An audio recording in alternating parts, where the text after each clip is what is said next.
রাসূল করিম সাল্লাল্লাহু আলাইহি ওয়াসাল্লাম বলেছেন, কুল্লু বনি আদম খাত্তাউন ওয়া খায়রুল খাত্তাইন আত-তাওয়াবুন।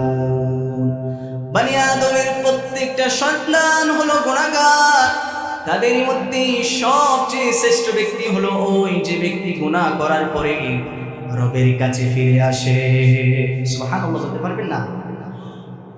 রাসূল করিম সাল্লাল্লাহু আলাইহি ওয়াসাল্লাম আরো বলেছেন, তোমাদের কারো যখন একটা উট হারিয়ে যায়, উট হারিয়ে যাওয়ার পরে সেটা যখন সেই ফিরে পায়, তার যেমন আনন্দ লাগে, খুশি লাগে, আল্লাহ রাব্বুল আলামিন ওই বান্দার প্রতি তত বেশি খুশি হয়ে যান যখন সে তার ভুলগুলো বুঝতে পেরে আল্লাহর কাছে তওবা করে। সুবহানাল্লাহ।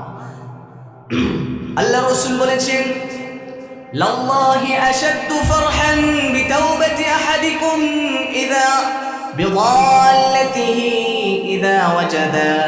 যখন তোমাদের কারো কাছে কোনো কিছু হারিয়ে যায়, হারিয়ে যাওয়ার পরে সেটা যখন খুঁজে পাওয়ার পরে তোমার যে এরকম আনন্দ হয়, আল্লাহর কাছে তার চেয়ে বহু বহু হাজার হাজার গুণ খুশি লাগে যখন একটা মানুষ গুনাহ করার পরে আল্লাহর কাছে ফিরে আসে। সেই কারণে আমাদের যদি কোনো গুনাহ হয়ে যায়, সাথে সাথে তওবা করতে হবে কার কাছে? রাসূল করিম সাল্লাল্লাহু আলাইহি ওয়াসাল্লাম বলেছেন, আল্লাহ হাদিসে কুদসির মধ্যে বলছেন, ইয়া ইবনা আদম লাউ বালাগাত যুনুবুকা আলানাস সামা সুম্মা ইস্তাগফারতানি গফারতু লাকা। ও বনি আদমের সন্তানেরা, তোমরা জেনে রাখো, যদি তোমাদের গুনাহ আসমান সম পরিমাণ হয়ে যায় এবং তোমরা তোমাদের ভুলগুলো বুঝতে পেরে আমার কাছে তওবা করো, আমার কাছে ফিরে আসো, তাহলে অবশ্যই অবশ্যই আমি তোমাদের পাশে দাঁড়াবো, তোমাদের গুনাহগুলোকে মোচন করে দিব, তোমাদের সাথে আমি তোমাদেরকে আসমান সম পরিমাণ দয়া নিয়ে ক্ষমা নিয়ে তোমার কাছে হাজির হয়ে যাব। আল্লাহু আকবার।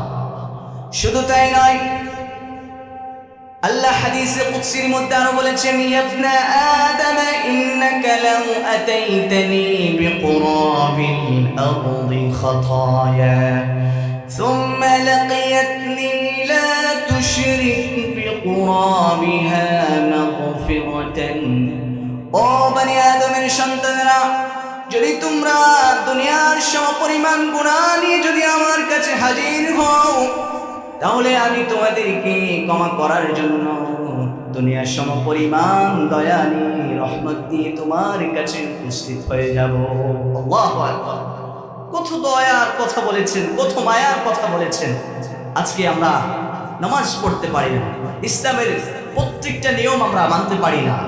ইসলামের নিয়মগুলো আমাদেরকে মানতে হবে, আমাদেরকে তওবা করতে হবে বেশি বেশি আল্লাহর কাছে।